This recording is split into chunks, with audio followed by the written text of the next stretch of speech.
कबड्डी की दुनिया का बड़ा नाम शीलू बलहारा इन दिनों अपनी निजी जिंदगी को लेकर गंभीर विवादों में घिरा हुआ है।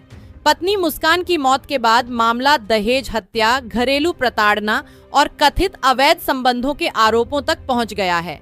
पुलिस जांच के साथ साथ दोनों पक्षों की पंचायतें भी लगातार चल रही हैं। रोहतक के बहु अकबरपुर निवासी और कबड्डी खिलाड़ी शीलू बलहारा की शादी 8 दिसंबर 2023 को महम के फरमाना गांव निवासी मुस्कान के साथ हुई थी। शादी के बाद दोनों का एक बेटा हुआ। करीब 9 महीने पहले बेटे के जन्म पर परिवार ने गांव में बड़ा कार्यक्रम भी आयोजित किया था।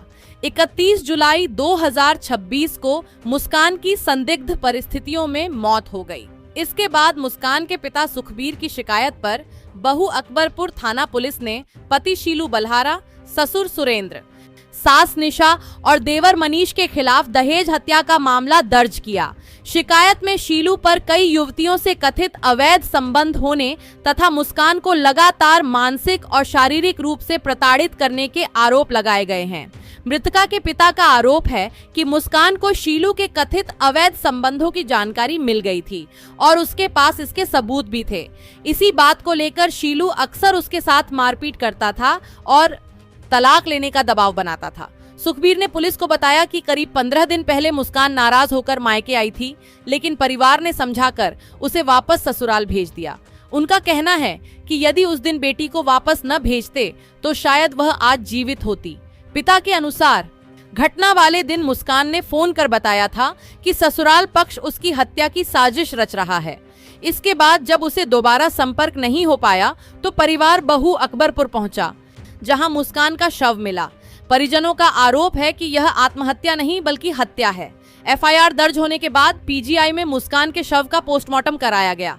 इसके बाद पंचायत हुई और पंचायत के फैसले के बाद 1 अगस्त को मुस्कान का अंतिम संस्कार उसके ससुराल बहु अकबरपुर गांव में किया गया, जहां पति शीलू बलहारा ने ही मुखाग्नि दी।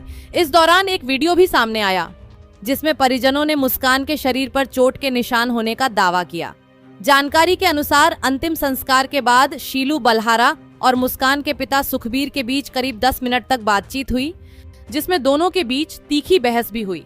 इसके बाद पुलिस ने शीलू बलहारा को हिरासत में लेकर पूछताछ शुरू की।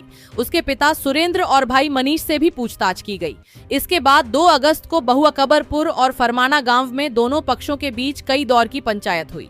देर रात हुई पंचायत में फैसला लिया गया कि मुस्कान की 13वीं तक शीलू के पिता सुरेंद्र के खिलाफ कोई कार्रवाई नहीं की जाएगी। हालांकि मायका पक्ष शीलू और उसके भाई के खिलाफ कार्रवाई की मांग पर अड़ा हुआ है। फिलहाल पुलिस पोस्टमार्टम रिपोर्ट का इंतजार कर रही है। अधिकारियों का कहना है कि यदि रिपोर्ट में शरीर पर चोट के निशानों की पुष्टि होती है तो जांच की दिशा बदल सकती है और आगे की कानूनी कार्रवाई उसी आधार पर की जाएगी। फिलहाल पुलिस पूरे मामले की गहनता से जांच में जुटी हुई है।